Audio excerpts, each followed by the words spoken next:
C'était le 11 février dernier. Pour moi, le premier objectif, c'est qu'aucun enfant sans solution de scolarisation ne puisse encore exister au mois de septembre prochain. Des annonces en grande pompe, mais l'école accessible à tous les enfants handicapés, ça fait 15 ans qu'on en parle. Depuis 2005, c'est même la loi qui le dit.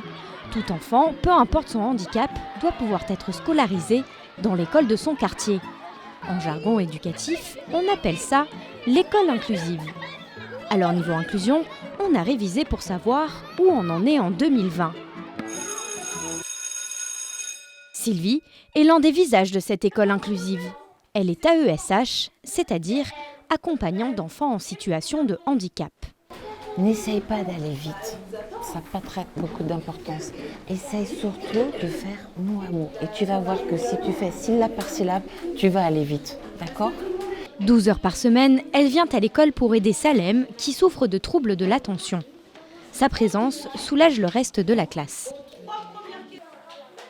Problème, des AESH comme Sylvie, il n'y en a pas pour tous les enfants handicapés.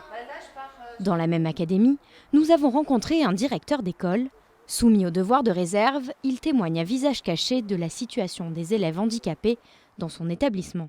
J'en ai 3 qui sont en attente pour la rentrée prochaine. Je verrai s'il y a possibilité de recruter des personnels pour les accompagner. Mais je sais que sur la circonscription sur laquelle je travaille, sur la moitié de la ville, il manque déjà 290 heures. En fin d'année, quand on préparait la rentrée suivante et qu'on faisait les classes, se dire que tiens, on avait ce gamin qui bénéficie déjà d'une AVS et ce gamin qui est en attente, donc on va regrouper les deux dans la même classe pour que l'AVS puisse un petit peu se démultiplier, aider un petit peu les deux. Donc voilà, c'est des stratégies, mais c'est des stratégies à très court terme, et puis c'est des stratégies qui ne répondent pas de toute manière aux besoins fondamentaux de l'enfant. L'école inclusive, ce n'est donc pas si simple. Petite remise à niveau. Pour obtenir un accompagnement, la famille doit constituer un dossier, obtenir une notification de la MDPH, Maison départementale du handicap. Ensuite, le rectorat recrute un AESH. Première étape, on a essayé de joindre la MDPH pour prendre un rendez-vous. Et on a attendu... Nous vous remercions de patienter quelques instants. Longtemps. Délai moyen pour obtenir une notification d'accompagnement, 9 mois. Cette attente, les parents la dénoncent. Mi-février, ils se sont rassemblés devant la MDPH de Nanterre. Camille, maman d'un enfant autiste de 4 ans, a vécu ce parcours du combattant. J'ai envie de dire qu'on a eu la chance parce que ça a été assez rapide, mais ça donne quand même un process qui a duré, donc on a dû déposer en avril, on a dû être notifié 2-3 mois après, et l'AESH est arrivé en novembre. 2 mois de flottement, oui. Plusieurs mois sans AESH, c'est selon ce pédopsychiatre une situation problématique pour l'enfant. Soit ils se replient sur eux-mêmes, ça fait des enfants sages, discrets, qui ne se font pas beaucoup remarquer, qui ne revendiquent pas, et auxquels les enseignants, s'ils ne sont pas disponibles parce qu'ils ont les 24 autres, ne vont pas accorder une grande attention, présence, etc. Soit ce sont des enfants qui ne supportent pas leur difficulté de communication avec leur institutrice ou avec leurs camarades et qui deviennent des enfants agités. Un enfant de maternelle qui perd 6 mois sans rien apprendre, il accumule un retard d'apprentissage considérable. Et ça, c'est quelque chose de catastrophique. Une fois la notification de la MDPH en main, le rectorat doit recruter un accompagnant, mais là encore, ça coince. Dans l'académie de Versailles, des parents avec notification ont attendu un AESH en vain, jusqu'à saisir la justice. Dans ce référé, le juge ordonne... Il est enjoint au recteur de l'Académie de Versailles d'affecter un accompagnant des élèves en situation de handicap dans un délai de 15 jours. Pour mieux comprendre, nous avons présenté ce cas à un inspecteur d'académie. Parce qu'en fait, elle avait une notification à la MDPH, mais le rectorat n'avait pas recruté d'AESH. Est-ce que c'est des situations qui arrivent régulièrement, d'avoir des parents qui vont jusqu'à saisir la justice? Non, ça nous arrive aussi. On en a eu même le 31, un référé qui a été déposé le 31 décembre à 17h40. Arriver au référé, je trouve que c'est toujours un petit peu dommage, parce qu'en fait, on doit pouvoir toujours régler le problème avant. Mais selon le rectorat, le recrutement est difficile et les candidats manquent à l'appel. Ils réalisent que c'est un métier qui n'est pas forcément facile, qui est rémunéré à la hauteur du SMIC, mais un SMIC est calculé sur le nombre d'heures effectuées, donc les écoles ne sont pas ouvertes 35 heures par semaine, elles sont ouvertes 24 heures par semaine. J'ai une situation en tête là dans le 20e, où pour un enfant qui avait une notification de 24 heures, la première personne a été embauchée donc au bout d'un délai, je disais tout à l'heure, 15 jours à peu près, elle est arrivée, elle est restée une journée, elle a dit je ne continue pas. La deuxième pareil, et la troisième n'est même pas allée.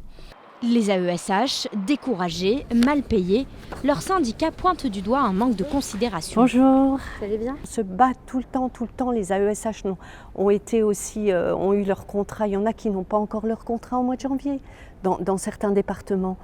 On a eu des salaires qui sont arrivés qu'au mois de décembre, des retards de tout.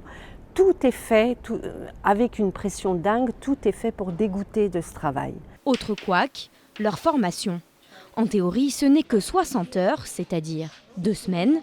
Sauf que dans les faits, ce n'est pas toujours le cas. Rappelez-vous de Sylvie, en poste depuis 1 an et demi. Je n'ai pas encore bénéficié de ces heures. J'ai eu soi-disant 2 heures qui pour moi étaient plutôt des 2 heures d'information puisqu'on nous expliquait notre nouveau contrat de travail. On nous a vivement conseillé un ouvrage. Il coûte 18 €. Moi, je trouve que la moindre des choses, peut-être, ça aurait été de nous l'offrir.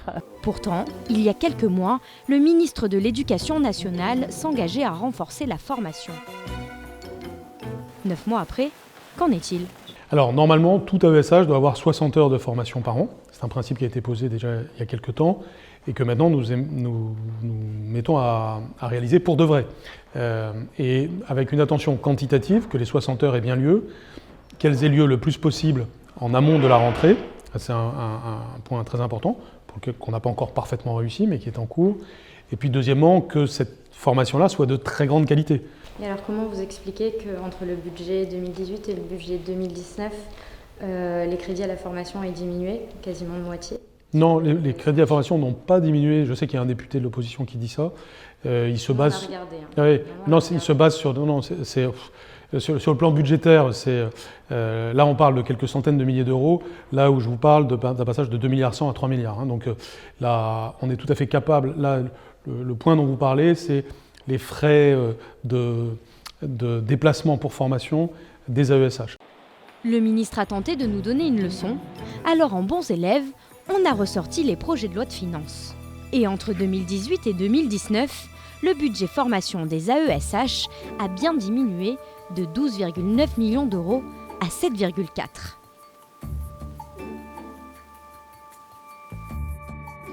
Aujourd'hui, d'après le gouvernement, encore 8000 enfants sont sans accompagnement. Réalisable ou pas, l'objectif est fixé à 0 pour la rentrée prochaine.